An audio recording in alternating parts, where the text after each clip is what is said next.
The whole restaurant burst into laughter. The second she started walking toward my table, heads turned one after another, and within seconds I understood exactly why.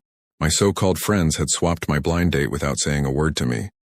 Instead of the woman they'd been describing for weeks, a heavily pregnant woman stood there, eyes nervous, clutching her purse to her chest, like she was already bracing for another rejection. My friends were sitting at the table right behind us, whispering, barely holding back their laughter. They thought they'd pulled off the prank of the year. They expected me to get up, make a scene, or storm out humiliated. What they didn't expect was that by the end of the night, every one of them would regret ever setting this up. Before we go further, if you believe kindness beats appearances, and that everyone deserves a second chance, drop a like, leave a comment, share this with someone who needs it, and subscribe to Silent Betrayals for more stories that restore your faith in people. For years, I'd been the quiet one in my friend group. While they chased status, money, and attention, I cared more about how people were treated. They used to tell me I was too soft for the real world, that kindness just gets you used. I never bothered arguing back. You can't talk someone out of a mindset like that. A few weeks earlier, they'd decided it was time. I got back out there after almost 2 years of burying myself in work. They swore they'd found someone perfect for me, beautiful, sharp, exactly my type, and refused to say anything more. Looking back, every excited promise, every knowing smile had been part of the setup. As the pregnant woman reached the table, she looked even more uneasy than I felt. Her face had that particular exhaustion of someone who'd been quietly fighting battles no one else could see. Before I could even introduce myself, she apologized. She said she'd only shown up because a mutual friend convinced her someone actually wanted to meet her, that she'd almost stayed home. Because most people vanished the second they found out she was pregnant with no husband in the picture. Behind us, the laughter got louder. I glanced back. My friends had their phones out filming, waiting for the humiliation they could post later. So instead of walking away, I stood up, smiled, and pulled out her chair. The room went noticeably quieter. For the first time all night, she smiled back, small, cautious, but it said more than words could. Over dinner, I learned her name was Emily. She'd once dreamed of becoming an architect and had built a solid career doing it. Then her fiancé died in a car accident 3 months before their wedding. Weeks after that, she found out she was pregnant. The future they'd planned together disappeared overnight. People who called themselves her friends slowly stopped calling. Some didn't know what to say, so they said nothing. Others judged her without asking a single question. Even people in her own family suggested, quietly, that giving up the baby would be easier, safer for her future. She chose her child anyway. Everything she said carried this quiet strength underneath the pain. She wasn't looking for sympathy.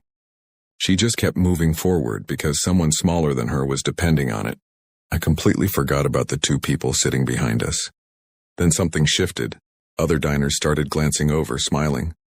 An older waitress brought Emily a free dessert and quietly told her it was going to be okay. A young couple nearby paid for our drinks and left before we could even thank them. Kindness spreads fast once someone decides to choose it over cruelty. Meanwhile, my friends were getting visibly uncomfortable. Their prank had backfired. Instead of becoming the punchline, Emily had become the most respected person in the room. Halfway through the meal, one of them finally walked over, phone still recording, and loudly asked if I was about to become someone else's baby. "Daddy?" The whole restaurant went silent. I looked at him and said, calmly, that raising a child who needs love would never be as embarrassing as being an adult. Who gets his kicks humiliating strangers? Nobody laughed, not even his own friends. He lowered the phone. The manager, who'd clearly been watching the whole thing, walked over, not to us but to them. He asked them politely to stop disturbing other guests. When they pushed back, he told them plainly that this wasn't how people get treated in his restaurant, and asked them to leave. For once, they were the ones being humiliated in public. Nobody at their table defended them. They walked out under the weight of every customer's stare. Emily wiped away a tear. She admitted she'd braced herself for another painful night, that life had trained her to expect rejection. She never imagined a stranger would choose her dignity over fitting in with the crowd. The rest of the night was easy. We talked about dreams, family, childhood, the future. We laughed more than either of us expected to. Somewhere between the main course and dessert, two people who'd both quietly convinced themselves they were broken. Realized maybe they weren't. When the restaurant closed, I walked her to her car. Before she left, she thanked me for reminding her good people still exist.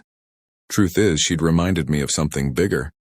That real strength has nothing to do with money, looks, or popularity. It's in how gently you treat someone who has every reason to have given up on people.